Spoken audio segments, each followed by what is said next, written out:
Bismillahirrahmanirrahim. Assalamualaikum warahmatullahi wabarakatuh. Alhamdulillahillazi khalaqas samawati wal arda wa ma bainahuma fi sittati ayyam. Asyhadu an la ilaha illallah wahdahu la syarikalah wa asyhadu anna Muhammadan abduhu wa rasuluhu la nabiyya ba'dah ma ba'du. Bapak-bapak dan ibu-ibu jemaah zuhur rahimakumullah. Puncak penyebab daripada kemarahan Mujahidin Palestina itu ketika tanggal 3 Oktober itu, Pak, di Masjid Ibrahim namanya di Palestina itu, orang Yahudi menjadikan masjid ini tempat dansa-dansa. Dibikin organ tunggal dalam masjid itu dan mereka berdansa-dansa. Mereka membuat maksiat dalam masjid.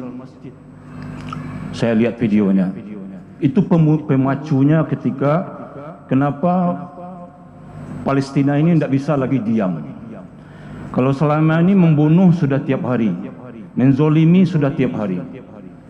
Dari mulai dia dulu menumpang tahun 40, diusir dari Jerman, sampai dia menguasai hampir seluruh Palestina sekarang ini menjadi wilayah Israel. Jadi ini puncaknya tanggal 3, sehingga tanggal 7 itu tidak tahan lagi para mujahidin ini, Pak.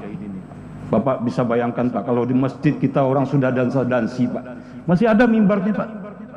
Mimbarnya masih ada, mihrabnya masih ada, dia dansa-dansa dan menjadikan masjid itu semacam tempat ibadah mereka. Itulah background penyerangan atau balasan terhadap orang Yahudi. Ibu dan Bapak jami'akumullah, di dalam surat At-Taghabun surat ke-64 ayat 2, Allah Subhanahu wa taala berfirman, "Wallazi khalaqakum faminkum kafir wa minkum mu'min." Dialah Allah yang telah menciptakan kalian, maka sebagian dari kalian akan kafir dan sebagian akan mukmin. Jadi mukmin dan kafir ini akan selalu ada sampai hari kiamat. Sampai hari kiamat dia akan selalu ada. Mukmin, kafir, kaya, miskin. Ini berpasangan sampai hari kiamat. Dalam salah satu kafir itu adalah Yahudi dan Nasrani. Sebagaimana diterangkan dalam surah Al-Fatihah, Iyyaka na'budu wa iyyaka nasta'in. Ihdinas siratal mustaqim siratal ladzina an'amta 'alaihim. Ini kelompok pertama, orang yang beriman yang diberi nikmat oleh Allah Subhanahu wa taala. Lawannya ghairil maghdubi 'alaihim waladdallin. Man haula'i maghdub ya Rasulullah? Ditanya oleh sahabat kepada Rasul, ya Rasulullah, apa itu maghdub? Haula'i Yahudi.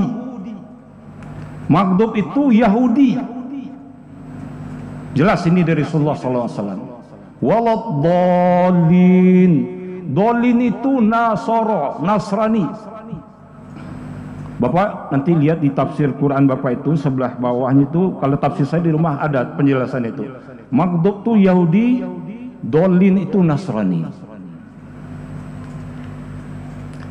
Maghdub ini dia sudah tahu kebenaran tapi dia tidak mau melaksanakan. Ini Yahudi, Pak. Kalau Nasrani jelas dia sesat. Dia mempertuankan Isa ibnu Maryam. Sedangkan Allah katakan kul huwallahu ahad, Allahus samad, lam yalid wa lam yulad wa lam yakul lahu kufuwan ahad. Allah itu dia punya anak, tapi dia katakan Allah punya anak, maka dia sesat. Jadi jelas pertarungan mukmin dan kafir ini akan ada sampai hari kiamat, dan musuh kita itu juga disebutkan oleh Allah Subhanahu wa taala, yaitu Nasrani dan Yahudi.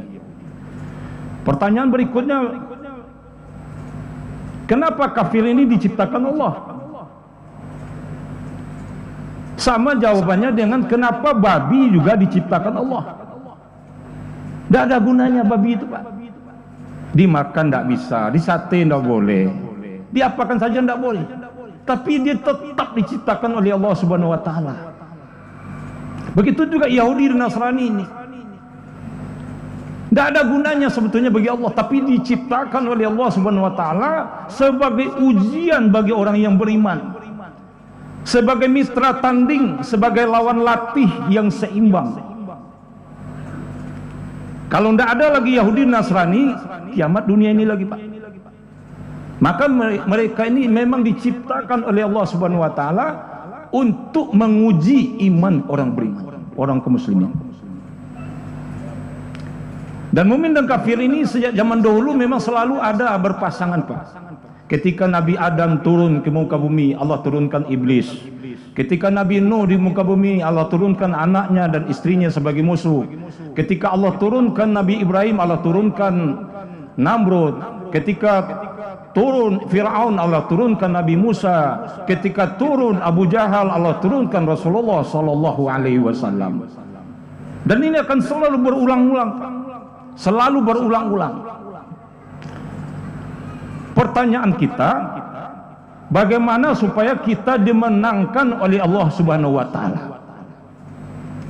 Sidang jemaah zuhur rahimakumullah, sejarah membuktikan kemenangan umat Islam itu tidak ditentukan oleh senjata yang canggih, tidak ditentukan oleh banyaknya tentara, tidak ditentukan oleh bantuan negara lain, tapi ditentukan oleh apakah kita ditolong oleh Allah Subhanahu wa taala atau tidak. Sebagaimana firman Allah dalam surah An-Nasr, "Idza jaa nasrullahi wal fath." Ketika datang pertolongan Allah, baru datang kemenangan. Jadi kemenangan itu selalu diawali dengan nasrullah. Kita ditolong Allah atau tidak? Kalaupun tentara banyak, senjata canggih, dibantu oleh negara lain, tapi Allah tidak menolong, tidak ada kemenangan, Pak. Tapi kalau Allah tidak menolong, Nabi Musa saja hanya sebuah tongkat saja, sebuah kayu bisa membelah lautan. Nabi Ibrahim alaihissalam melawan Namrud, cukup Allah kirim seekor nyamuk masuk ke kepala Namrud, sampai Namrud itu mati, dipukul kepalanya. Hanya dikirim seekor nyamuk saja. Rasulullah SAW ketika dikejar oleh kafir Quraisy, Allah kirim merpati untuk bersarang di depan pintu gua. Allah kirim laba-laba untuk bersarang di pintu gua, sehingga orang kafir tidak menduga Rasulullah ada di dalam. Jadi sidang jamaah zuhur rahimakumullah, kunci kemenangan kita adalah bagaimana kita ditolong oleh Allah. Bagaimana kita ditolong oleh Allah? Kata Allah, ya ayyuhalladzina amanu in tansurullaha yansurukum. Tolong agama Allah, maka Allah akan tolong kita. Kalau kita tolong agama Allah, Allah pasti tolong kita. Tolong agama Allah bagaimana? Maksudnya tolong tegakkan agama Allah. Tolong tegakkan agama Allah maksudnya gimana? Tolong tegakkan sholat. Tegakkan sholat maksudnya banyak. Tegakkan sholat berjamaah. Berjamaah maksudnya bagaimana? Di awal waktu. Di awal waktu. Ini baru mendatangkan pertolongan Allah Subhanahu wa taala. Ketika ini mendatangkan pertolongan Allah Subhanahu wa taala, Pak, musuh apapun dijamin oleh Allah akan bisa dikalahkan oleh kaum muslimin. Maka cara menolong Allah hari ini, tegakkan sholat berjamaah, Pak. Maka kata Buya Hamka, kalau hendak mencaliak orang muslim, caliaklah ketika hari raya. Ketika hendak melihat orang muslim, lihatlah hari raya, banyak dia. Tapi ketika melihat orang, hendak melihat orang mukmin, lihatlah ketika sholat subuh. Itu kata Buya Hamka almarhum. Jadi kunci kemenangan itu bagaimana kita menjaga sholat ini, Pak.